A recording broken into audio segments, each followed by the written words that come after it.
Channel నేతపలుకు TV నేతపలుకు అట్లనే స్వేచ్ఛ TV సమర్పించేటువంటి Marnie న్యూస్కి మీ అందరికీ స్వాగతం తెలియజేస్తున్నా. నేను మీ కోటికి రామమోదిరాజు. అసెంబ్లీలో జరిగినటువంటి చర్చ ఏదైతే ఉందో అది నిజంగా ఇరిగేషన్ ప్రాజెక్టులలో కేసీఆర్ చేసినటువంటి అక్రమాలు అవినీతి మొత్తం కూడా నిన్న అసెంబ్లీ వేదిక నుంచి ఇరిగేషన్ శాఖ మంత్రి ఉత్తమ్ కుమార్ రెడ్డి అయితే అరుచుకున్నాడు అనుకోరాదు. మంత్రులందరూ కాంగ్రెస్ పార్టీకి సంబంధించినటువంటి ప్రభుత్వంలో ఉన్నటువంటి మంత్రులందరూ ఒకవైపు ఉంటే ఇక 39 మంది ఎమ్మెల్యేలు ఉన్నటువంటి బీఆర్ఎస్ పార్టీలో కేవలం హరీష్ రావు మాత్రమే అడపదడప ఇక మాజీ డిప్యూటీ సీఎం కడియం శ్రీహరి గంతే. హరీష్ రావు ఒక్కడే నిలబడి ఆ ఇరిగేషన్ ప్రాజెక్టులలో ఏ అవినీతి జరగలేదు, అక్రమాలు జరగలేదు, ఎంత కేఆర్ఎంబికి అప్పగించినటువంటి కృష్ణా నీటి జలాలకు సంబంధించిన హక్కుల్ని మొత్తము కాంగ్రెస్ పార్టీ తాకట్టు పెట్టిందని చెప్పేసి ఒకటే ముచ్చట తిరిగేసి చెప్పిన గదే ముచ్చట. ఈ కాంగ్రెస్ పార్టీకి సంబంధించినటువంటి ప్రభుత్వంలో ఉన్నటువంటి మంత్రులు ఉత్తమ్ కుమార్ రెడ్డి అయితే ఆంధ్రప్రదేశ్ ముఖ్యమంత్రి జగన్మోహన్ రెడ్డితో లాలూచి పడి తెలంగాణ నీటిని మొత్తం తాకట్టు పెట్టేసారు. 299 టీఎంసీలకి మాత్రమే తెలంగాణను పరిమితం చేసి ఆంధ్రాకు 512 టీఎంసీలు దారాదత్తం చేసిందే కేసీఆర్ అని చెప్పేసి నిన్న అసెంబ్లీ వేదిక నుంచి అయితే గర్జించారు. సో ఆంధ్రప్రదేశ్ ముఖ్యమంత్రి ఆంధ్రప్రదేశ్ శాసనసభ ఏం మాట్లాడిండో వాటితో పాటు కేసీఆర్ నిర్ణయాలు మొత్తం కూడా పవర్ పాయింట్ ప్రజెంటేషన్ ద్వారా అసెంబ్లీలో చూపెట్టి బీఆర్ఎస్ పార్టీ ఇరిగేషన్ అంటే నీటిపారుదలకు సంబంధించినటువంటి ప్రాజెక్టులలో జరిగినటువంటి మొత్తం మోసాలను పూసగుచ్చినట్టయితే బయటపెట్టారు. ఇంకోవైపు రేవంత్ రెడ్డి అసెంబ్లీ జరిగితే గా మధ్యలో పులి బయటకు వచ్చే పులి బయటకు వస్తే పిల్లులన్నీ దాక్కోవాల్సిందని చెప్పేసి కేటీ రామారావు బ్యాచ్ మొత్తం కూడా ఉరుకులు పరుగుల మీద లబో దిబోమని మొత్తుకురు కదా. మరి పులి బయటకు వచ్చే అసెంబ్లీకి వస్తా అని చెప్పి మరి అసెంబ్లీకి ఎందుకు డుమ్మ కొట్టినట్టు? ఇగో గా ముచ్చటనే రేవంత్ రెడ్డి పాపాల భైరవుడు ఫామ్ హౌస్లో వాడుకున్నాడు కాదు, ఫస్ట్ అసెంబ్లీకి వస్తాడో రాడో చెప్పు హరీష్ రావు అని చెప్పేసి అరుచుకున్నాడు. సో హరీష్ రావు మీ మామ జర అసెంబ్లీకి వచ్చేటట్టు ఫోన్ చేస్తారా, ఎట్లా చేస్తారా చూడురి, రప్పీరి. ప్రతిపక్ష పార్టీకి సంబంధించినటువంటి నాయకుడు, అసెంబ్లీలో సీట్లో కూర్చోవాల్సినటువంటి నాయకుడు, ప్రజా సమస్యల మీద చర్చ జరుగుతుంటే మోహన్ చాటేసి ఫామ్ హౌస్ ఎందుకు అనుకున్నట్టు సికింద్రాబాద్ ఎమ్మెల్యే పద్మారావు గౌడు కేసీఆర్ కూర్చోనాల్సినటువంటి సీట్లో కూర్చుంటే ఇగో గా ప్రతిపక్ష నేత హోదా పద్మారావు గౌడ్ కన్నా ఇస్తే ఉద్యమకారుడు మంచిగా ఉంటుంది, గట్లన మంచిగా ఉంటుంది కదన్నా ఏరి మీ వల్ల కాదు, మీ దొంగల మూట మీ పాపాల భైరవుడిని గుంజుకొని అసెంబ్లీకి రాండి ఇక తేల్చుకుందామని చెప్పేసి నిన్న అరుచుకున్నాడు. సో ఈ పొద్దు అసెంబ్లీ సమావేశాలు పెద్దగా 5-6 నిమిషాలు ఉండొచ్చు. అయితే అసెంబ్లీ సమావేశాల దాదాపుగా రేపు ఎల్లుండి కూడా కొనసాగించే అవకాశం ఉంటుంది అనేటువంటి చర్చ నడుస్తూ ఉంది. ఈ పొద్దు కాళేశ్వరానికి ఇక మొత్తం ఎమ్మెల్యేలు ఎమ్మెల్సీలు ప్రజాప్రతినిధులు మొత్తం మీడియాని ఎంబడి పెట్టుకొని కేసీఆర్ చేసిన తుమ్మతాకట్ల పనులు మొత్తం బయట పెట్టడానికి బయలుదేరుతా ఉన్నారు. సో ఒకసారి చూద్దాం. ఇక మీ మామని ఫామ్ హౌస్ నుంచి అసెంబ్లీ గుంజుకర హరీష్ పాపాల భైరవుడి కథ తేలుస్తా అని చెప్పేసి నిన్న రేవంత్ రెడ్డి చేసినటువంటి వ్యాఖ్యలు ఇక్కడ చూడొచ్చు. ఇక వెలుగు పేపర్లకు వెళ్దాం చక్కగా. ఇక దానికన్నా ముందు మిత్రులారా దయచేసి నేతపలుకు న్యూస్ గ్రూప్ ఛానల్స్ని స్వేచ్ఛ టీవీని సబ్స్క్రైబ్ చేసి లైక్ చేసి షేర్ చేసి మీ బంధువులకు కుటుంబ సభ్యులకు దోస్తులకు అందరికీ షేర్ చేసి ఇక మన వీడియోని పెద్ద ఎత్తున వైరల్ చేయాలని చెప్పేసి విజ్ఞప్తి చేస్తూ ఇక చక్కగా వెలుగు పేపర్లకు వెళ్దాం. కేఆర్ఎంబికి ప్రాజెక్టులు ఇచ్చేదే లేదు, అసెంబ్లీలో ప్రభుత్వం తీర్మానం, ఏకగ్రీవంగా సభ ఆమోదం.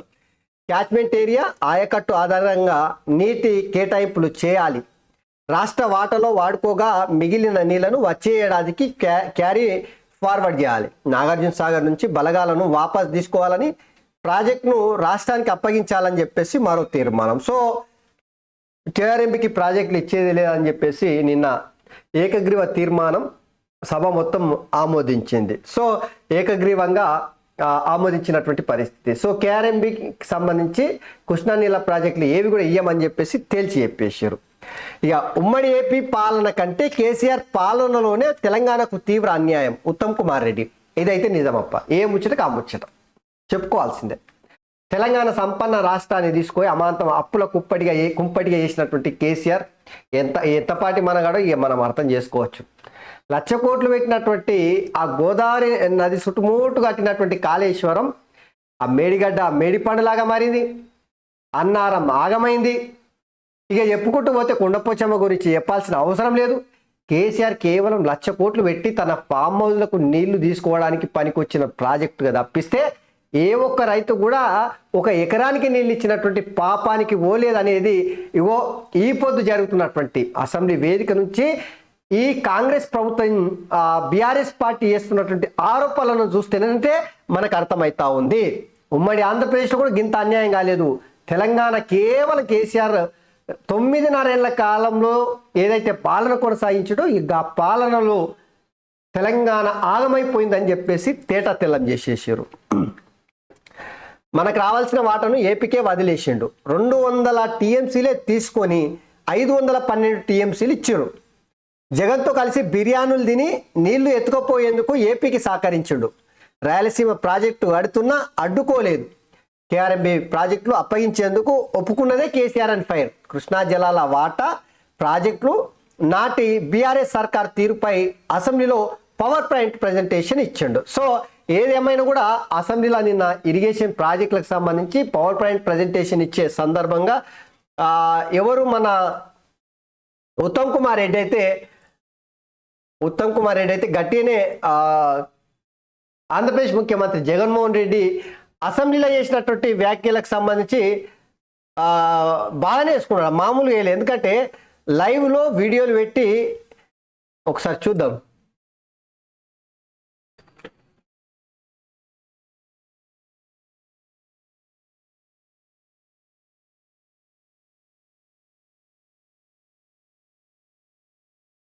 అది లేనట్టుంది ఇలా పల్స్ వస్తే చూద్దాం, మళ్ళీ చూస్తాం మీకు. అయితే ఇది మొత్తం మీద ఏ విధమైన కూడా ప్రాజెక్టులల్లో అంతా తెలంగాణను గుండుసున్న వేసేసిండు. తెలంగాణకు రావాల్సినటువంటి నీటి వాటను కేవలం బీఆర్ఎస్ సర్కారు అధికారంలో ఉన్నప్పుడే మనకు రావాల్సిన హక్కులను కాలరాసింది కేసీఆర్ అని చెప్పేసి నిన్న అసెంబ్లీలో జరిగినటువంటి సమావేశం సందర్భంగా జరిగిన చర్చల సారాంశం మనం చెప్పుకోవచ్చు. 299 టీఎంసీలు మనకు తెలంగాణకు, 512 టీఎంసీలు ఆంధ్రప్రదేశ్కు. మళ్ళీ గది కూడా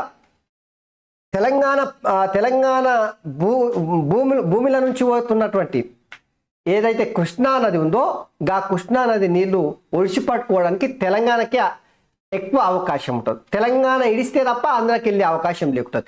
గట్లాంటి ప్రాజెక్ట్ని ఆంధ్రాకి మొత్తం దారదత్తం చేసినటువంటి కేసీఆర్ నిన్న హరీష్ రావు అయితే లేదు అసలు మా మామ తప్పు చేయలేదు, మా బావ తప్పు చేయలేదు, నేను తప్పు చేయలేదు, మా సర్కారు తప్పుదం చేయలేదు, కేవలం కాంగ్రెస్ పార్టీ వాళ్ళు ఇప్పుడు కేఆర్ఎంబికి మొత్తము కృష్ణా నీళ్ళని ఇచ్చేసారు, తాకట్టు పెట్టేసారు, ఆగం చేసారు, అయిపోయింది.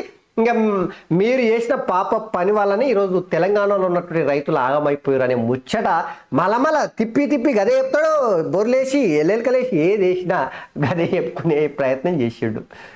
సో ఇటు కేసీఆర్ అసెంబ్లీకి రాకపోయా, ఎందుకు ఆయన ఎమ్మెల్యేని గెలుచుకున్నట్టు మనము. అరే 10 ఏళ్ళు అధికారం ఇచ్చి 2 సార్లు అధికారంలోకి రానికే ప్రజల అవకాశం ఇస్తే ప్రజల సమస్యల మీద చర్చ జరిగే అసెంబ్లీకి రాకపోతే ఎందుకు ఈ మాజీ ముఖ్యమంత్రి, ఎందుకు ఆయన ఎమ్మెల్యే ఉండు? అసలు అవసరమా తెలంగాణకు? ఏం మొహం పెట్టుకొని ఈరోజు నల్లగొండలా బహిరంగ సభ పెడతారంట? సిగ్గు అనిపిస్తలేదా నిజంగా వీళ్ళకి? సో కేసీఆర్ పాపాల భైరవుడు అసెంబ్లీకి గుంజుకరా అని చెప్పేసి నిన్న రేవంత్ రెడ్డి అందుకే అన్నాడు. ఎదుడురి పాపాల భైరవుడు ఫామ్ హౌస్లో దాక్కున్నాడు, అల్లుడిని పంపించి అబద్ధాలు చెప్పిస్తున్నాడు. కేసీఆర్ పై సీఎం రేవంత్ రెడ్డి ఫైర్. ఆయన సభకు రాకపోవడం ప్రజలను అవమానించడమే. తప్పు చేసిండు కాబట్టే ముఖం చాటేస్తున్నాడు. సభకు వచ్చి కృష్ణా జలాలపై వైఖరేంటో చెప్పాలి. ఇకనైనా దొంగలకు సద్దిమూట మోసే బుద్ధి మార్చుకోవాలని చెప్పేసి హితవు పలికిండు. సో ఇది ముఖ్యమంత్రి రేవంత్ రెడ్డి అయితే హరీష్ రావుని ఈ గుద్దుకున్నాడు, దంచుకున్నాడు, ఎట్లా దొరికి అట్లా ఆడుకున్నాడు అనుకోరాదు. షెండును ఆడుకున్నట్టు ఆడుకున్నాడు. మీ మామని గుంజుకొస్తావా లేదా? ఫామ్ హౌస్లో అనుకున్నని అసెంబ్లీలో కూర్చుని ఈ 10 ఏళ్ల కాలంలో మీరు ఏం చేసిరో ఆ పాపాలు మొత్తము ఇక్కడ చర్చ జరగాలి కదా. ప్రతిపక్ష నేత అయ్యుండి ప్రజల సమస్యల మీద చర్చ జరుగుతుంటేనంటే ఫామ్ హౌస్లో పడుకొని ఏం గుడ్లు పెడుతున్నాడు అని చెప్పేసి రేవంత్ రెడ్డి నిన్న చేసినటువంటి వ్యాఖ్యలు అయితే నిజంగా ఓ మాజీ ముఖ్యమంత్రి తెలంగాణ తెచ్చిండని చెప్పుకునే ఈ సన్నాసులు ఏం చేయాలి? అసెంబ్లీకి రావాలి కదా. ఏం తప్పు చేయలేడు అనుకుందాం కేసీఆర్. చేయకపోతే అసెంబ్లీ రానికి ఎందుకు జంకుతున్నాడు? పిల్లికున్నలాగా ఫామ్ హౌస్లు ఎందుకు అనుకున్నట్టు? అంటే ఏదో మతలాబు ఉంది, ఏదో తిరకాసు ఉంది. కేసీఆర్ చేసిన పాపాలు మొత్తము కేసీఆర్కు తెలుసు కాబట్టి అసెంబ్లీకి వస్తేనంటే ఆ నిజాలు మొత్తం బట్ట బయలైతే తెలంగాణ ప్రజల ముందల ఒక దొంగలాగా, ఒక దోషిలాగా, ఒక అవినీతి పరులాగా ముద్ర పడుతుంది నా మీద. నేను రాను కొడుకో మీ అసెంబ్లీకి అని చెప్పేసి నిన్న కేసీఆర్ వైఖరి చూస్తే అనిపిస్తూ ఉంది. సర్కారు అన్నీ అబద్ధాలే. మేము చలో నల్గొండ పిలుపునిచ్చాకే అసెంబ్లీలో తీర్మానం పెట్టారు. 6 నెలల్లోనే ట్రిబ్యునల్ వాటాలు తేల్చాలని కోరుదాం. కేసీఆర్ ఒత్తిడితోనే ట్రిబ్యునల్ ఏర్పాటు చేశారు. అసెంబ్లీలో బీఆర్ఎస్ ఎమ్మెల్యే హరీష్ రావు. ఇగో ఎవరికైనా ఉంటని పిల్ల నా సంకన ఎత్తుకుంటే దాని అన్నట్టుంది హరీష్ రావు మాటలు. చేసిన పాపాలు ఉట్టినాయి. అరే ఆ కాంగ్రెస్ ఇంతనో అంతనో పనిచేస్తున్నారు, ప్రజాస్వామ్యాన్ని నిలబెట్టే పని చేస్తున్నారు. అప్పుల తెలంగాణ మార్చినటువంటి కేసీఆర్ పాపాలను అన్ని కడిగే ప్రయత్నం చేస్తున్నారు. నీళ్లను అసలు కేసీఆర్ని ఎట్లా ఎట్లా ఎట్లా అనేటోళ్ళం? నీళ్లకు నడక నేర్పిందే కేసీఆర్ అంట. నదులకు పరుగు నేర్పిందే కేసీఆర్ అనేటువంటి సామెత కూడా ఉట్టుకొచ్చింది. గట్లాంటి కేసీఆర్ ఈరోజు మొత్తం బుట్ట దాఖలు అవుతున్నాయి, బయటకు వస్తున్నాయి అన్నీ. సో హరీష్ రావు ఏమంటున్నాడు? కేఆర్ఎంబికి కృష్ణా నీళ్లను అప్పజెప్పిందే కాంగ్రెస్ పార్టీ. తెలంగాణ ఎడారి కావడానికి పాపం చేసిందే కాంగ్రెస్ పార్టీ. మేము నల్లగొండలో సభకు పిలుపునిచ్చిన తర్వాతనే అసెంబ్లీలో తీర్మానం చేసి కేఆర్ఎంబికి అప్పగించము నీళ్ళని చెప్పేసి కాంగ్రెస్ పార్టీ చెప్తుందని చెప్పుకోవచ్చు. మరి గీ ముచ్చేట మీ మామతో చెప్పవచ్చు కదా. అసెంబ్లీకి రప్పించి అసెంబ్లీలో కూర్చుని పెట్టి జరంతసేపు ఆ ప్రభుత్వం అడిగేటువంటి మంత్రులు, ఎమ్మెల్యేలు, ముఖ్యమంత్రి అడిగేటువంటి ప్రశ్నలకు జవాబు చెప్పొచ్చు కదా. ఎందుకు జంకుతున్నట్టు? పిల్లికున్నలాగా ఫామ్ హౌస్లు ఎందుకు అనుకున్నట్టు? దానికి జవాబు చెప్పలేక శాతగాక ఆడలేక కాళ్ళ గజ్జలని అన్నాడు. వెనుకని గట్టనే ఉంది హరీష్ రావు చెప్పే మాటలు చూస్తుంటేనంటే. ఇక నేడు మేడిగడ్డకు సీఎం, మంత్రులు, ఎమ్మెల్యేలు, ఎమ్మెల్సీలతో కలిసి పర్యటన. ఉదయం 10:15 గంటలకు అసెంబ్లీ నుంచి బస్సుల్లో ప్రయాణం. అన్ని పార్టీలకు సర్కారు ఆహ్వానం. హాజరు కావడం లేదన్న బీఆర్ఎస్ నేతలు, బీజేపీ నేతలు. బీఆర్ఎస్ బీజేపీ వాళ్ళు హాజరైతే మరి మీరు కట్టిన ప్రాజెక్టులే కదా.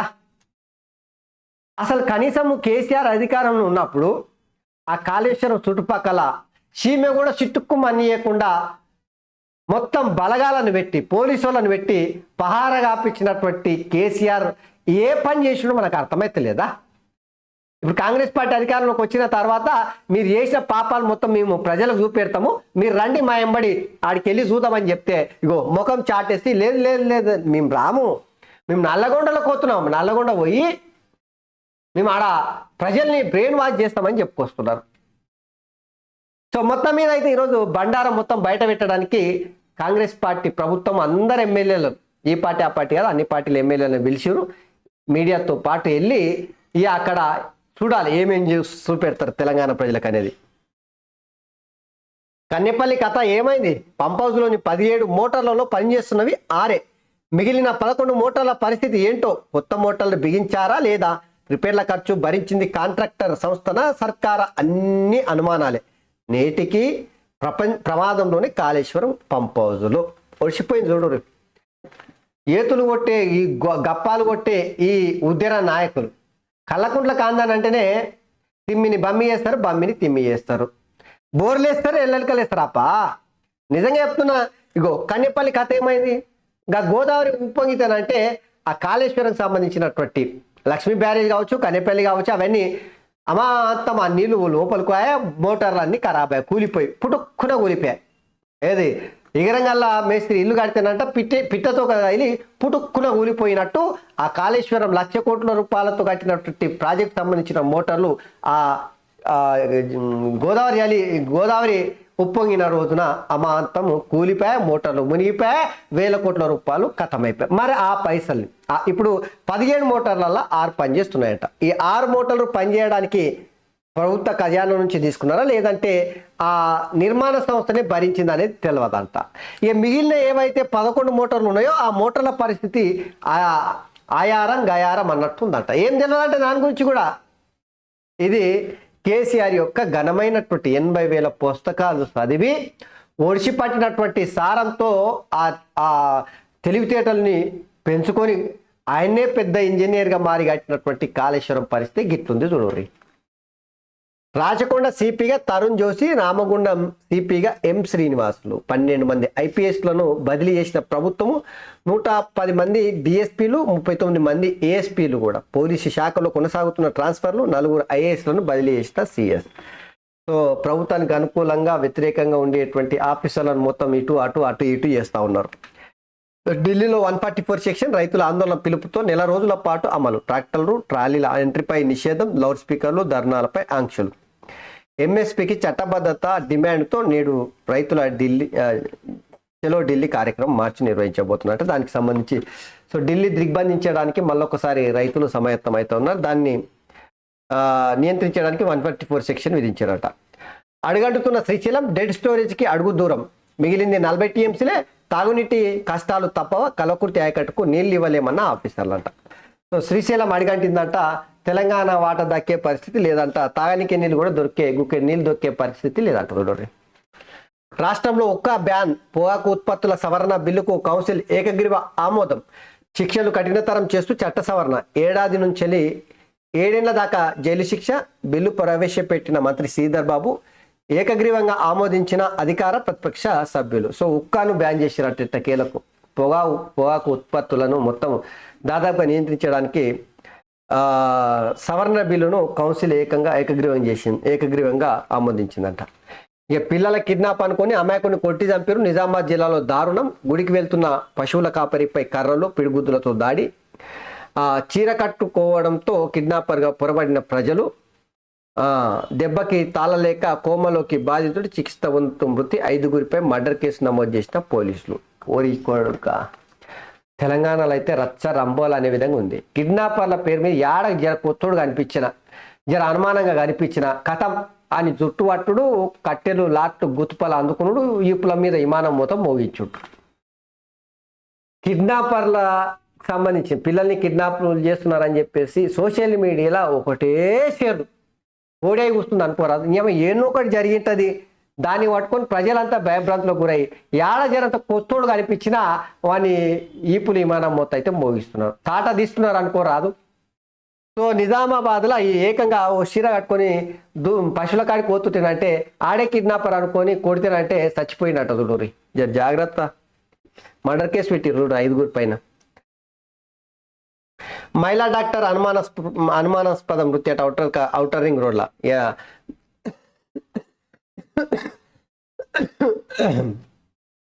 భారత్ కళా మండపానికి శంకుస్థాపన అని చెప్పేసి ఇది ఒకటి చూడొచ్చు. ఇక ఏజ్ లిమిట్ 46 ఏళ్ళు అంటారు. ప్రభుత్వ ఉద్యోగులకు వయోపరిమితిని 46 ఏళ్లకు ప్రభుత్వం పొడిగించిందట చూడరి. ఇక ఆంధ్రజ్యోతిలో చూద్దాం జరంతా. మెట్రోకు 1000 కోట్లు ఎంఏయుడి కేటాయింపుల నుంచి అందజేత 2-3 రోజుల్లో ప్రకటించిన మెట్రో అధికారులు. సర్కారు నుంచి 35% నిధులు, జైకా నుంచి 40% రుణం, మరో 15% కేంద్ర సాయం, 5% పీపీకి అప్పగింత. డిపిఆర్ను పూర్తి చేసే పనిలో హెచ్ఎంఆర్ అధికారులట. సో మెట్రోకు 1000 కోట్లు కేటాయించారట. అయ్యే చూడు ఉమ్మడి రాష్ట్రంలో కంటే గత 10 ఏళ్లలోనే ఎక్కువ నష్టం. స్వతంత్ర భారత చరిత్రలో కని విని ఎరగని అవినీతి. తెలంగాణ ప్రయోజనాలను దెబ్బతీసిన కేసీఆర్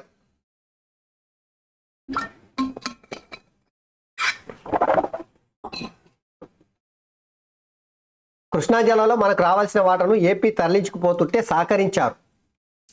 వైఎస్ జగన్తో అవగాహన కుదుర్చుకొని ఏపీ ప్రాజెక్టులకు అడ్డంకులు లేకుండా చేశారు.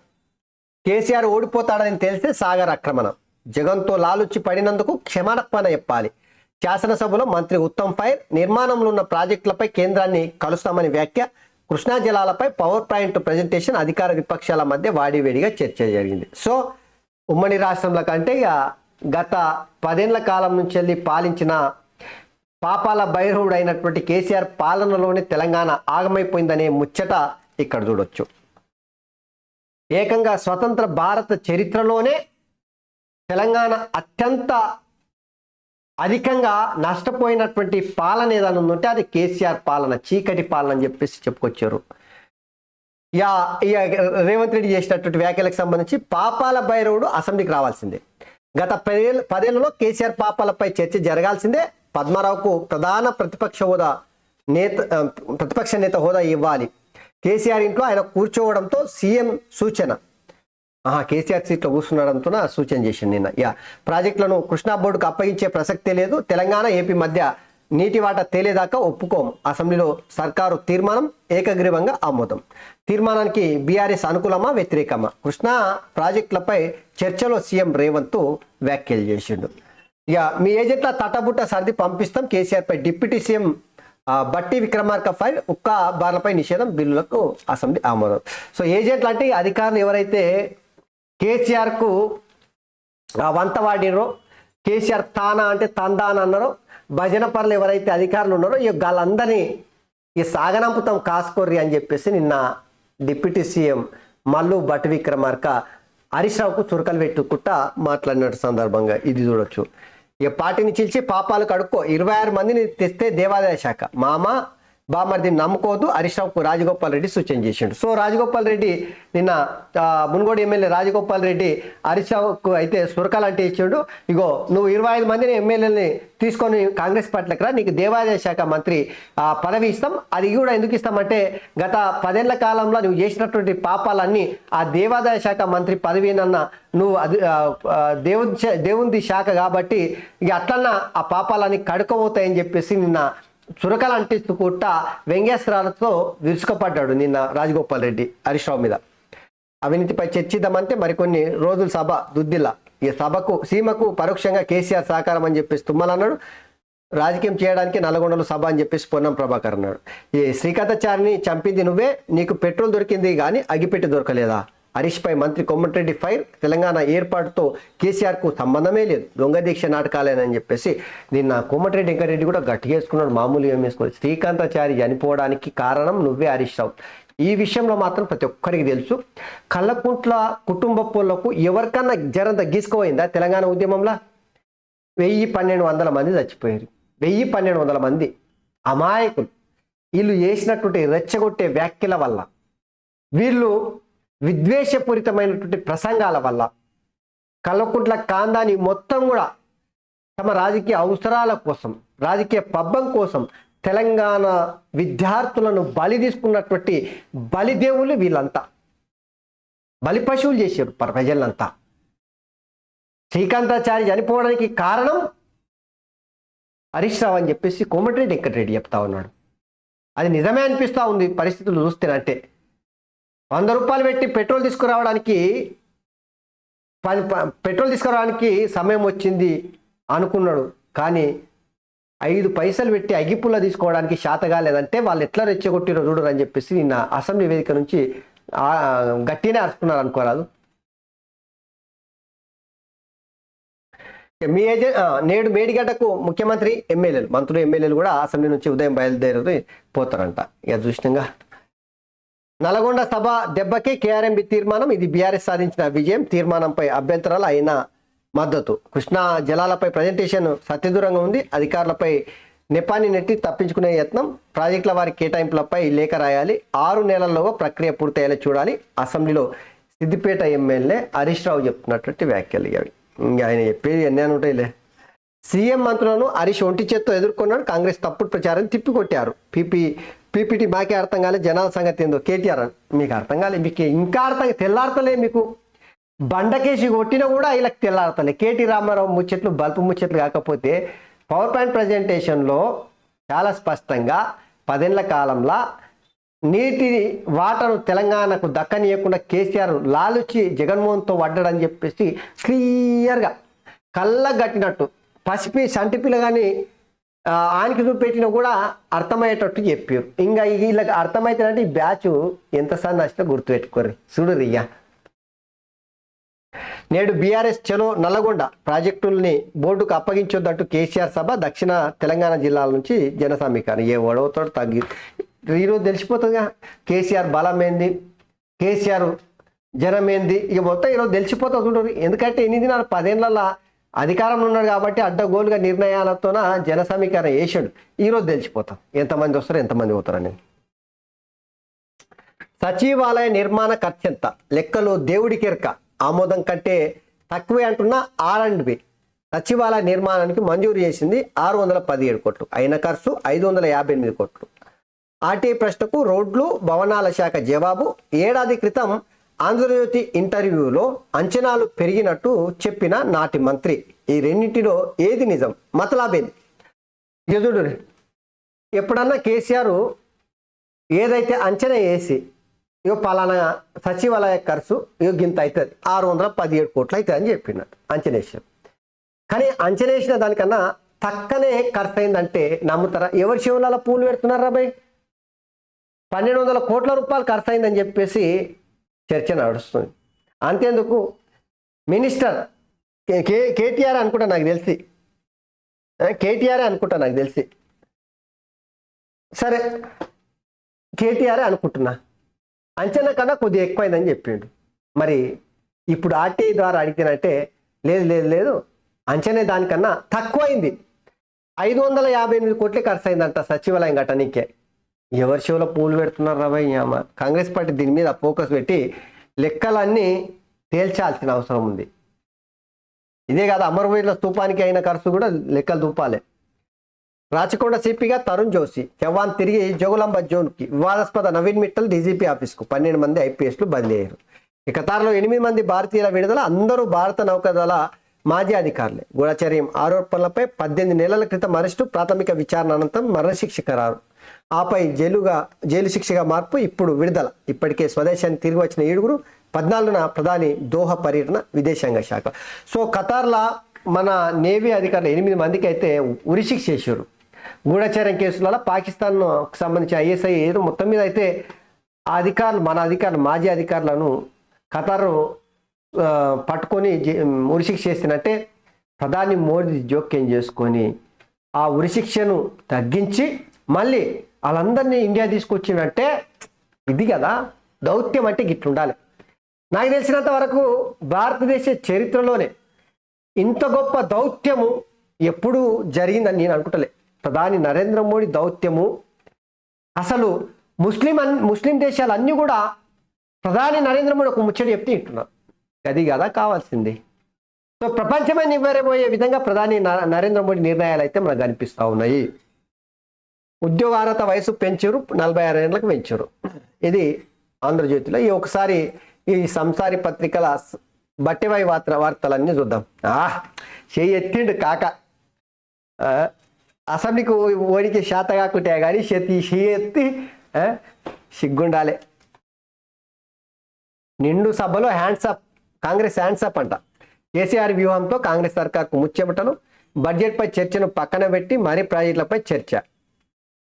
నల్గొండ బీఆర్ఎస్ సభతో రాష్ట్ర ప్రభుత్వంపై ఒత్తిడి. రాత్రికి రాత్రే శాసనసభ ఎజెండా మార్చేసిన సర్కార్.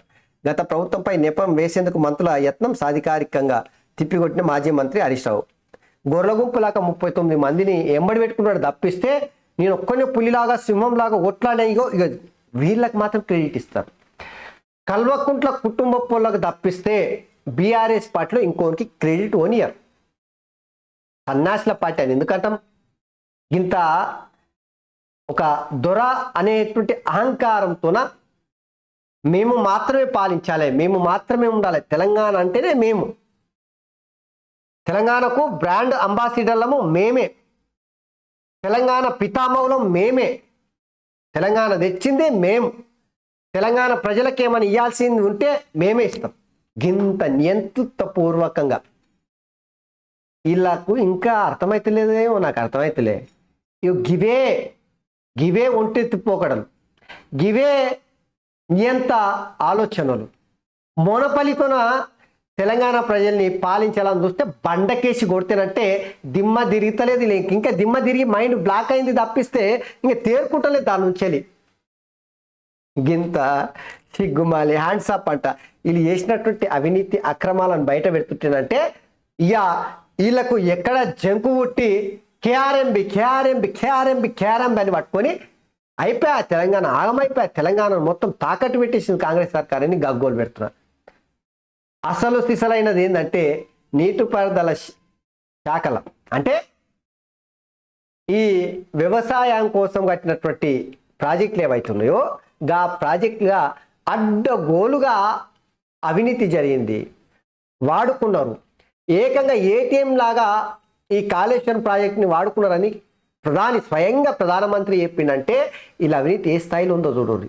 దాని మీద చర్చ జరగనీయకుండా ప్రజల దృష్టిని మరల్చి తిమ్మిని బమ్మి చేసి కార్యక్రమం చేశారు. అంతే. కేఆర్ఎం అనేది ఏం లేదు, అంత నోటపిస్తుంది. అలాగే తాల్ మాటలు మాట్లాడి ఇక మా అంత పోటు మొనగాలే లేరు, అసెంబ్లీలో గడగడలాడించిన సింహంలో సింగిల్గా పోయిండు అని చెప్పేసి. ఎందుకు రాబాయి మీకు 39 మంది ఎమ్మెల్యేలు ఎస్సీ ఎస్టీ బీసీలు మిగతా వర్గాల వాళ్ళు ఉంటే వాళ్ళు మాట్లాడలేరా?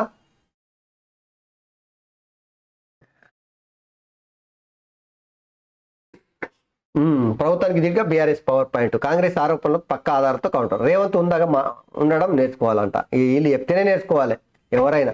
చలో నల్లగొండ తెలంగాణ కోసం మరో జలసాధన ఉద్యమం నేడు జనం చెంతకు బీఆర్ఎస్ అధినేత కేసీఆర్. జనం సమస్యల మీద చర్చించడానికి అసెంబ్లీ కోడ్ కానీ జనం చెంతకి పోతాడంట కేసీఆర్. రాజకీయ భవిష్యత్తు నాకు తెలిసినంత వరకు కేసీఆర్కి ఇట్లానే ఉంటేనంటే ఆయన రాజకీయ భవిష్యత్తు నాకు తెలిసి సమస్తం ఎండ్ కార్డు పడుతుందిగా, సినిమాలలో శుభం పడుతుందిగా.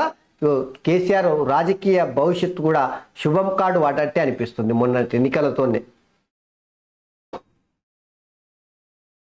ఈఎన్సీ మురళీధర్ రావు రాజీనామా ఆమోదం. సభ నుంచి మేడిగడ్డకు అసెంబ్లీ వాయిదా వేసి అసెంబ్లీ మేడిగడ్డకు ఏది 75 రోజులు ముగ్గురు పోలీసు కమిషనర్లు అస్తవ్యస్తంగా బదిలీలు పోస్టింగులకు ప్రతిపాదన. ఇయ్యోదుడు సిగ్గుందా జిడిగింది అంతే. నల్లగున్న నాకేం సిగ్గు షినప్ప అని అన్నదంట. కేసీఆర్ అధికారంలో ఉన్నప్పుడు అనుకూలమైనటువంటి ఐఏఎస్ ఐపీఎస్ అధికారులను మార్చుకోలేదా? మరి ఇప్పుడు కాంగ్రెస్ పార్టీ అధికారంలోకి వచ్చిన తర్వాత వాళ్ళకు జర నమ్మకం ఉన్నోళ్ళని పెట్టుకుంటేనంటే వీళ్ళకెందుకే అంత బల్పు మాటలు? ఏడ నొప్పి, ఎందుకు నొప్పి వస్తుంది అంటే ఈఎన్సీ మురళీధర్ రావు లాంటి వాళ్ళని, తర్వాత కేసీఆర్కు అనుకూలంగా ఉన్నటువంటి అనేక మంది ఆఫీసులను ఇక వాళ్ళకు అనుకూలమైన విధంగా ఉండనీయకుండా తీసేసినట్టు నొప్పి ఉట్టుకొచ్చింది. అంతే, అంతకుమించి ఏమీ లేదు. అసెంబ్లీలో జనరేటర్ ఉందంట, ఏది కూడా రాసుకొచ్చారు. ఉద్యోగ పరిమితి 2 ఏళ్ళ పెంపు, పలు శాఖలు బదిలీల జాతర, అకౌంట్ ఆఫీసర్ తుదికి నేడు జేఈ ఫలితాలు. మరో ఆటో డ్రైవర్ ఆత్మహత్య అంట. ఇక దౌత్య విజయం అని చెప్పేసి ఖతార్లో ఫలించే భారత్ చర్చలు అనే వార్త అక్కడ వచ్చి మహారాష్ట్రలో కాంగ్రెస్ షాక్ తగిలిందంట.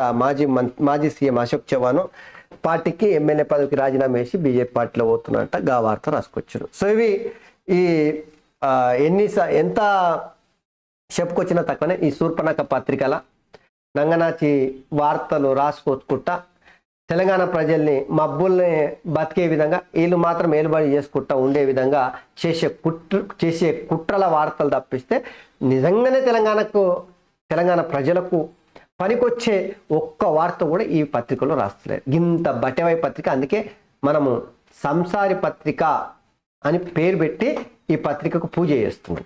గది. సో ఇవి మిత్రులారా, మొత్తం మీద అయితే ఈరోజు దినపత్రికలో ప్రధానమైనటువంటి వార్తలు ఇవి. సో దయచేసి నేతపల్కు న్యూస్, నేతపల్కు టీవీ, నేతపల్కు అట్లనే స్వేచ్ఛ టీవీ ఛానల్ను సబ్స్క్రైబ్ చేసి, లైక్ చేసి, షేర్ చేసి, కామెంట్ చేయాలని చెప్పేసి విజ్ఞప్తి చేస్తూ ధన్యవాదాలు. Thank you very much.